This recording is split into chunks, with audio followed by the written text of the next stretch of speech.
The funny thing about Zionism, Because of the supremacy baked into Zionism, Black people, people of African descent, will always be Zionism's Achilles heel. I don't even think they believe that South Africa would have the chutzpah, would have the capacity, the smarts, the intelligence, and the wherewithal to challenge them in the way that they did in taking them to court. But in the same way, and this is a probability that's creeping up in this, based on our election here in the United States, in the same way that people of African descent are the Achilles heel of Zionism and will continue to be, because the victims of the settler colonial projects that have gone on all around the world see the current settler colonial project that is being more than murderously that is doing more than murderously tantruming, but is also using lies to try to secure its victimhood. We see it for what it is. It's why Ta-Nehisi Coates saw it, what was going on, for what it was. It's Jim Crow. It's been Jim Crow. We just stopped Jim Crow here in the United States, trying to recover from it. Oh, they had it ongoing over there and still do. But in the same way that Black people, are people of African descent, are the Achilles heel of Zionism, Zionism is the Achilles heel of Black people trying to ascend to power. The probability for Kamala Harris to become president, and that ticket, Harris Wall's ticket, to ascend to the top position in the executive branch, is high at this point. It's probably going to look close as projected, but they will be victorious all the same, unless they can do what they did to Al Gore and use the Supreme Court in order to strip them, the Harris Walls ticket, of what is rightfully theirs, that position.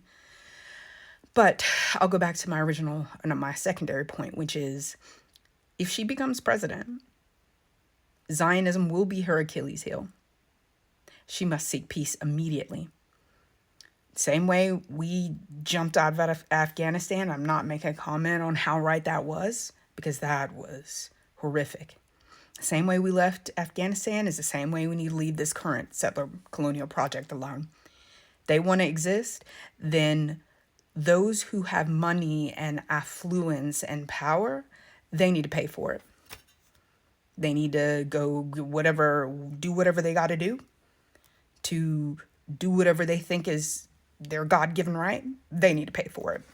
A lot of individuals around the world who are Zionist, who are rich and wealthy, and who have been able to gain control over many spheres of influence around the world. It's not just in America, and in doing so, they've been able to commit G-side for over a year now, for decades, for decades. For those of you who've been paying attention. But as for Kamala Harris, that Zionism is going to be your Achilles heel. Those young men and women start coming home in body bags. I don't care how many ceremonies you try to have. I don't care. And you continue on trying to give in to the settler colonial project, because many people of power who control many spheres of influence are telling you that's what you got to do if you want to continue to be president. You won't be. That probability grows stronger and stronger and stronger and stronger. And in the same way they have been trying to professionally lynch Kamala Harris by blaming problems that went on with Helene that came through Republican voting in the legislative branch, those problems, with there not being enough money for FEMA. They were trying to blame her for that. Same way that they have tried to blame her and hold her accountable for what President Biden did, when as vice president she had no power to do the things that Biden was doing, and it was the Biden administration. You will not have that protection. And in the same way Let me give you this probability. In that same reaction that was had to the election of Obama, to where they said, okay, we've seen what the black man did. We didn't like it. The biracial person of color. We didn't like that they were president for 8 years, and the way that made their internal racists scream. They will now ensure that no woman, no person of color, unless they, well, I'm stretching because this isn't a projection. This is a probability that I'm giving you all. I'll try to teach you predictive analytics to kind of give you all when I say probability, could happen, projection, strong chance, prophecy, that mess is going to happen. You can expect it. You just need to see if you can get yourself out of the way. But with this probability, the party that told you that the other side, MAGA, were going to implement fascism, Project 2025, and the total annihilation of women's rights, back to where you've lost bodily autonomy, you're going to see worse. It will be because of the Democratic Party that those things happen after the next election. That is not a projection, and that is not secure, because we can avoid all of it. We can avoid it. It's literally, when I tell you guys these things, it's a projection. And so not a projection, excuse me, it's a probability. And once you realize that something is a probability, and it's of this kind, you need to fight that bad boy, because the party that has begun, like I've taught you all before, that energy, okay, that was released in order to push her into prominence, because she had a radical turnaround, but that energy that was released to push her into prominence, that hope that was ginned up, the excitement that has been created, and the fear also of another Trump presidency, because we know how catastrophic that would be.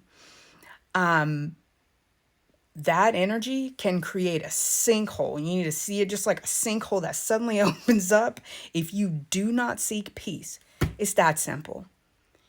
She has got to make the difficult decisions of, hey, I'm going to do this because this is what has to be done, and this is what is best for our nation.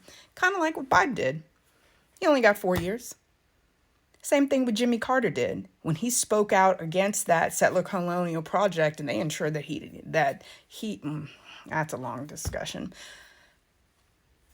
But he spoke out, got 4 years. So she's gonna have to decide, even if this limits my growth potential in this position and what I could do for the United States, gonna have to do it. Because that albatross, that stain and that stench of dead Americans, you ain't gonna be able to wash that off with hope and change. I don't even care if they shovel whatever's left of Trump into a barrel, roll it out, have him talk out of that barrel as though do the same rigmarole that he's doing right now to scare people into voting. It's not gonna work. And all of that positivity and all of that hope for change and all of that belief in a better tomorrow will collapse into a vacuous bit of destruction for Kamala Harris and Walz. There you go. There's the projection.